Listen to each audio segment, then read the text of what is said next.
Bom dia, pessoal. Então, esperando um pouquinho aí para chegar mais gente, mas como a gente tinha programado, estamos começando hoje a nossa série de 7 lives focando em negociação. São as 7 chaves da negociação. Nós vamos fazer 7 lives entre hoje e toda terça e quinta, às 18 horas. Então, hoje nós vamos falar um pouco da primeira chave da negociação e que é a mais importante. Também por isso é a primeira, além de ser a primeira em termos cronológicos de um processo de negociação, que é a preparação. Então, chave número 1, a preparação da negociação. O que a preparação da negociação envolve? A preparação pode ser subdividida em 4 partes. 5 partes se a gente considerar que a estratégia seria também parte disso. Nós temos uma etapa de montagem da equipe de negociação, depois uma fase de pesquisa, a fase de identificação dos stakeholders. O stakeholder é um nome, para quem não conhece, é um nome comumente usado, que significa todos aqueles interessados na negociação de alguma forma, não necessariamente apenas aqueles que estão negociando. Depois nós temos a definição de limites negociais, aí é uma parte, principalmente, como quase toda negociação envolve valores, é uma fase onde são definidos os seus valores, a sua faixa de negociação. E, finalmente, em função de tudo que se definiu antes, a última fase é a definição da estratégia. Né? Então, é importante perceber o porquê a fase de preparação é a mais importante da negociação. Dela depende não só o sucesso da negociação em si, porque sem as informações que são levantadas durante a preparação, você entra refém, basicamente, do que você conseguir discutir ali na mesa de negociação, que vai ser muito pouco, mas você também não tem elementos suficientes para desenhar a estratégia que pode ser a mais eficiente. Então, a estratégia é a última parte da preparação. Então, agora vamos entrar um pouquinho no detalhe de cada uma dessas partes. Então, montagem da equipe. O que envolve a montagem da equipe de negociação? Você, numa equipe de negociação, você tem um time que normalmente dá o apoio permanente, está sempre ali com o negociador principal, fazendo parte daquele time, eventualmente vai para a mesa de negociação também ou não, não obrigatoriamente todos da equipe vão, mas essa equipe está sempre dedicada à negociação específica da qual ela está participando. E existe uma equipe de suporte que é acionada eventualmente. Ela não fica dedicada em tempo integral, mas ela pode ser acionada eventualmente. Para dar um exemplo para vocês, vamos supor que está sendo negociado algo que tem um cunho muito técnico. Construção de uma ferrovia, por exemplo. Eventualmente, o time de engenharia pode ser chamado a opinar. Falando, não, essa tecnologia aqui cabe ou não cabe, quer dizer, eles não têm que ficar o tempo todo ali, mas eles certamente serão chamados a opinar em algum momento. Essa é a equipe de suporte temporário. Ela entra e sai do processo. Agora, o tamanho dessa equipe vai depender, obviamente, da complexidade do tamanho da negociação. As negociações, elas podem variar enormemente. Para vocês terem um exemplo da minha experiência, eu já participei de negociações que duraram um dia, até negociações que duraram 3 anos. Então, aí você pode perceber que é difícil você estabelecer um tamanho prévio. Você tem que entender, em função da complexidade, número de documentos que vai ser gerado, o número de dados que precisa ser levantado, o tamanho da equipe que vai ter que assessorar o negociador principal ou a equipe de negociadores que vai efetivamente para a mesa de negociação. Em equipes muito grandes, que são, por exemplo, esses projetos de Project Finance, são projetos que demoram anos, projetos de M&A, é muito importante você ter um profissional para organizar isso. Usualmente esse profissional é designado como PMO, Project Management and Organizer, tá? Então esse profissional ou Project Management Officer, né? Pode-se usar as duas denominações, mas traduzindo para o português é basicamente o executivo que vai organizar o gerenciamento do projeto. O que o PMO, qual é a função do PMO na equipe? É ele que organiza tudo. Ele junta as disciplinas, a pessoa de meio ambiente, a pessoa do jurídico, a pessoa técnica, os negociadores, e enfim, toda a equipe, e passa a cada um aquele assunto que ele tem que conhecer, que ele tem que estudar, porque num processo complexo fica praticamente inviável que todo mundo estude tudo. Então, cada um foca na sua área. E o profissional efetivamente de negociação, o negociador, ele vai sendo assessorado e a função dele é estratégia e argumentação. Tá? Então, o PMO, ele marca as reuniões, ele define quando cada um entra no processo, ele mantém o negociador informado do andamento dos assuntos das disciplinas, então ele faz a organização do todo. Existem ferramentas para isso, mas uma negociação mais simples pode ser perfeitamente feita numa planilha de Excel. Ok? Então, esse é o processo do PMO. Esse profissional que ele é muito importante, especialmente em equipes grandes. Em equipes menores, você pode prescindir do PMO, desde que exista algum nível de organização, para que as pessoas não fiquem literalmente batendo cabeça durante o processo. A gente consegue trabalhar sem o PMO, mas em equipe grande não consegue. Você se torna desorganizado e perde o ganho de ter todos aqueles profissionais reunidos. O que a gente tem ainda que é possível ser necessário nas negociações grandes?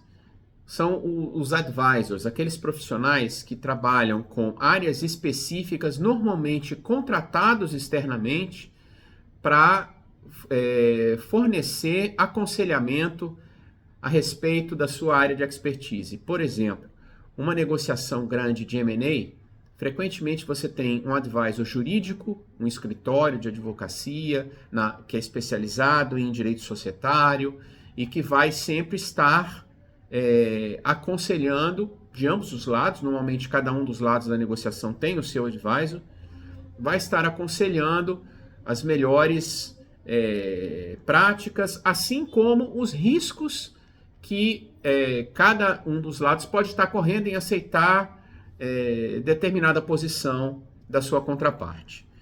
E da mesma forma existem advisors financeiros, que são muito comuns, né, que vão estar olhando sempre a valoração do negócio, o quanto você está ganhando ou perdendo com determinado negócio, enfim. Você tem aí os profissionais especializados em determinada área, normalmente contratados externamente. Advisors financeiros normalmente são bancos. Advisor na parte de M&A, normalmente são escritórios jurídicos especializados em direito societário, são muito especializados, esses advisors. Mas, de novo, eles são uma necessidade absoluta? Em negociações menores? Não precisa. Você vai negociar a compra e venda de um produto, você não precisa de advisor. A gente imagina que nesse nível de expertise você tem tudo dentro da sua empresa. Mas se você vai para uma negociação grande que dura muito tempo, normalmente os advisors são necessários. Ok? Então, essa é a questão de montagem da equipe. Parte dessa equipe vai para a mesa de negociação, os negociadores, certamente, e normalmente tem gente do equipe jurídica, a mesa também. Um ponto que a gente vai discutir um pouquinho mais na frente dessas lives, que é a análise comportamental, a leitura do corpo, a leitura do que não é falado do outro lado. Então, é comum ter um psicólogo especializado em comportamento à mesa, que ele vai a todo momento estar dando dicas, ajudando o negociador, que estuda também a matéria, mas normalmente não é especialista. Ele vai ajudar o negociador nessa matéria específica a ler os comportamentos do outro lado. Então, essa é a equipe montada. Aí a gente vai para a fase seguinte, que é a fase de pesquisa, que talvez seja a fase mais importante da preparação, que por si só já é a fase mais importante da negociação. Durante a pesquisa que você vai entender como é que está a sua posição negocial. Você está forte? Está fraco? Você tem vamos dizer assim, uma boa argumentação? Você tem uma boa estrutura para negociar ou você está fraco? Você tem poucos argumentos?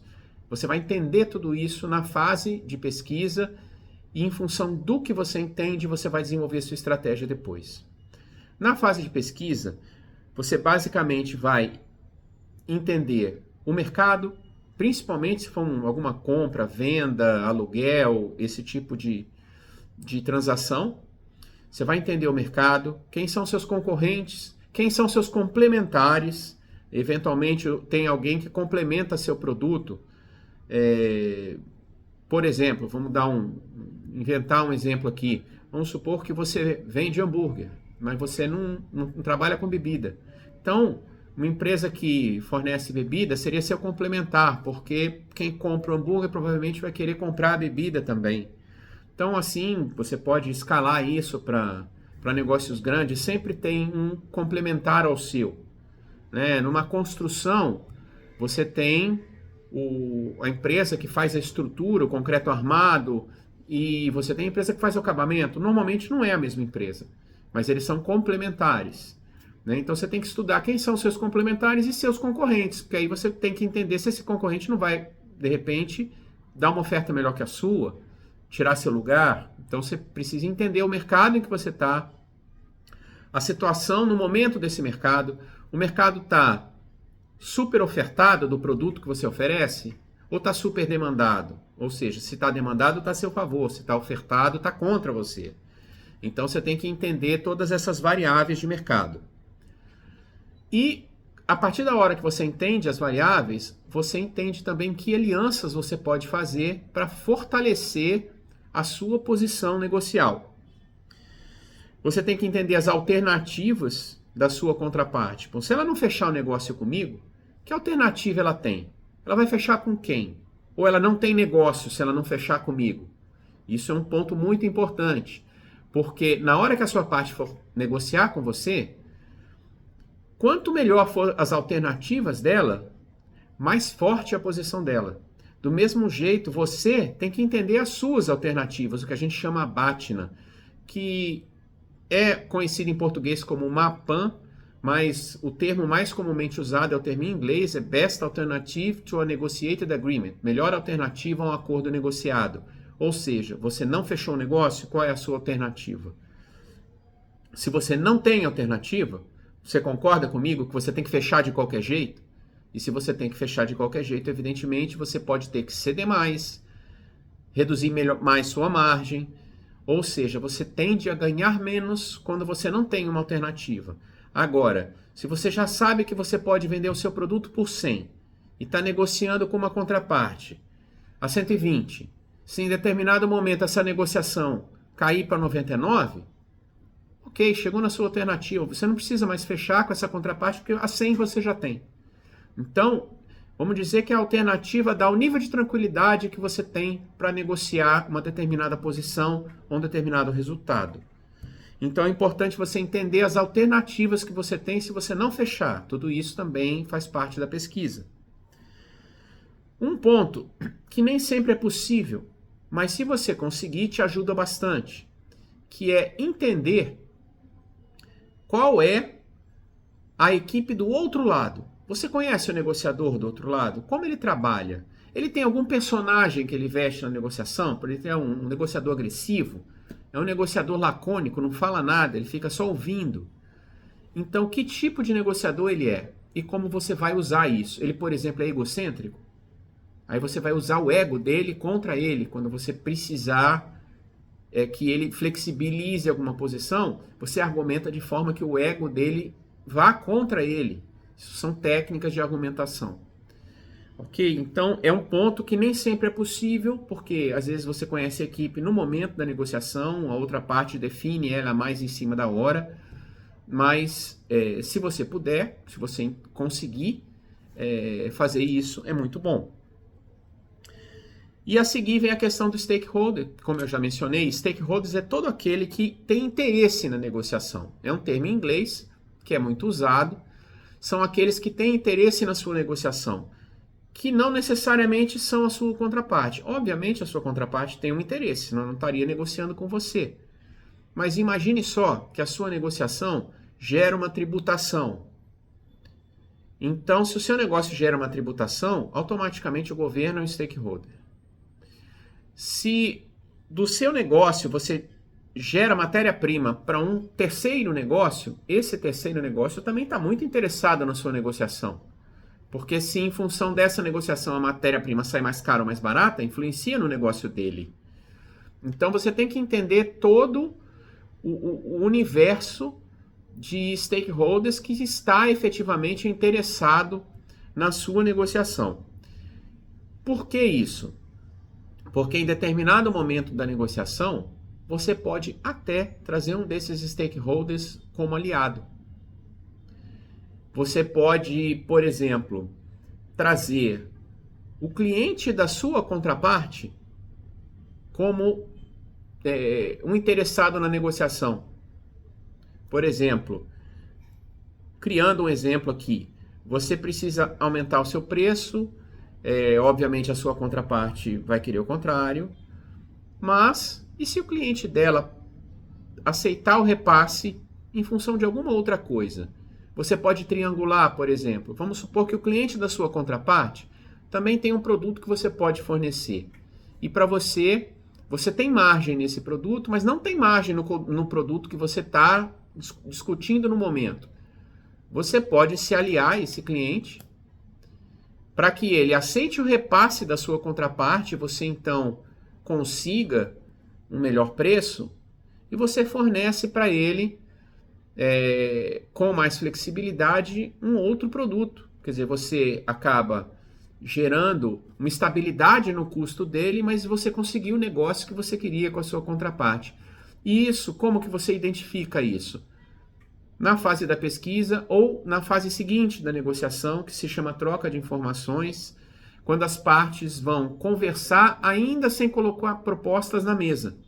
Vão obter informação uma da outra, é a fase de perguntar. Então a fase seguinte à preparação, a gente conversa com mais detalhe depois, é uma troca de informação. Nessa troca de informação, você vai descobrir se você pode usar alguma aliança entre os stakeholders que você identificou na fase de preparação. A fase seguinte, a quarta fase, é a fase de definição dos limites negociais. Quando você define os limites negociais, isso aqui é especialmente importante se você está trabalhando com valores. Então, você vai para a mesa de negociação. A gente supõe que você represente uma empresa, mas ainda que seja a sua própria empresa, que você seja o empresário, dono da empresa, você precisa ter na sua cabeça, no momento que você senta, quais são os seus limites. Porque imagina-se, ou melhor, espera-se que você tenha feito uma valoração do negócio antes de ir para a mesa. Você não pode sentar numa mesa de negociação sem saber se determinado valor de fechamento te dá lucro, prejuízo ou te deixa no 0 a 0. Isso é inconcebível. Você tem que entender cada número que vem à mesa, qual vai ser a consequência dele no seu negócio. Então, seja você representante de uma empresa, seja você o próprio empresário, você precisa definir limites antes de ir para a mesa. Se você é o representante da empresa, um ponto que você precisa tomar muito cuidado na hora de definir os limites é que esses limites não passem, no momento que você vai para a mesa, uma falta de autoridade da sua parte. Porque senão a sua contraparte pode começar a segurar a negociação esperando que alguém mais graduado que você, ou que tenha mais poder, vamos dizer assim, sente à mesa com ele. Se ele tem uma flexibilidade maior que ele possa oferecer à mesa, ele vai querer discutir com alguém que tem uma flexibilidade ao menos parecida com a dele. Se ele percebe que ele tem muita flexibilidade, ele está ali com uma delegação muito grande das pessoas que efetivamente podem tomar essa decisão na empresa, e você não tem isso, ele vai buscar segurar para discutir com alguém que tenha, porque senão ele cede e você não pode ceder. Aí ele fica numa posição mais difícil negocialmente. Então, no momento de definir os limites, leve isso em consideração, especialmente se você conhecer com quem você vai sentar para negociar. Busque trabalhar com limites que te deem flexibilidade, justifique isso dentro da sua empresa para trabalhar. Se você for um empresário, isso em princípio não deve ser um problema, porque você, sendo o empresário, sabendo até onde que vai a sua margem de lucro, qual é o seu objetivo, você vai poder tomar essa decisão à mesa. Então você, basicamente, dentro do seu limite é o limite do seu lucro ou prejuízo. Ok? E a última fase é a fase da estratégia, definição da estratégia. Estratégia é, vamos dizer assim, é 80% do livro de negociação. Ok? Então, eu não vou entrar no detalhe da estratégia. Que estratégia usar? Mas é aqui, como a última fase, em função de tudo que você viu antes, da equipe que você montou, a pesquisa que você fez, os stakeholders que você identificou e os limites negociais que você estabeleceu, então, qual é a estratégia que você vai usar? Você vai usar uma estratégia consagrada, por exemplo, famosa estratégia do bad cop e good cop. Quer dizer, tem uma estratégia feita com 2 negociadores, um negociador entra, bate, muito rígido, não flexibiliza, e o outro chega, não, mas peraí, se você melhorar aqui, eu acho que eu convenço ele a fazer isso e aquilo. Quer dizer, você entra com 2 negociadores, um pintando um cenário muito difícil, onde nada vai ser flexibilizado, e o outro tentando conseguir concessões em troca de convencer o primeiro negociador a flexibilizar alguma coisa. Estratégias assim têm seus prós e contras. Eu, pessoalmente, não sou muito fã desse tipo de estratégia, porque, como elas são muito conhecidas, essas estratégias podem se tornar caricatas. Por exemplo, bad cop, good cop, um bom negociador muito experiente do outro lado, ele vai perceber que você está fazendo bad cop, good cop, e pode não ceder na hora que o negociador mais condescendente vem à mesa. Então tem que tomar muito cuidado com estratégias conhecidas. Agora tem algumas que são necessárias e todo mundo usa, como dividir para conquistar. Se você tem um negócio muito grande, melhor dividir em pedaços pequenos para você conquistar. Mas enfim, não vou entrar no mérito das estratégias aqui, mas é importante que você entenda que, como produto final da preparação, você vai identificando tudo que você preparou, você vai definir a melhor estratégia, ok? Quem quiser um pouquinho mais de detalhe, o meu livro está no link aí do Instagram, né, no Clube dos Autores, procura o linkzinho aí no meu perfil. Você tem no livro, eu entro um pouco mais no detalhe da definição da estratégia, ok? A ideia não é fazer isso nessa live, até para não colocar alguns de vocês para dormir. Então, pessoal, basicamente, essa era a ideia hoje, a gente apresentar essa primeira chave, a preparação da negociação, ok? Então, na próxima live, na terça-feira, mesmo horário, às 6 horas da tarde, nós vamos falar um pouquinho do processo em si do negociador, na condução dele, na negociação emocional, racional. Lembrando que o foco é que a negociação é um processo racional. Mas eu não vou dar spoiler aqui, isso é para a próxima semana, para terça-feira. Então, agradeço muito a vocês, a participação, aguardo vocês na próxima terça-feira. Quem quiser dar uma olhadinha no livro, tá aí no perfil, entra no meu Instagram, @ivobrasil1, tem ali, logo em cima, ali no perfil, o link para o livro. Por favor, muito obrigado pela presença e até terça-feira, mesmo horário. Tchau, tchau.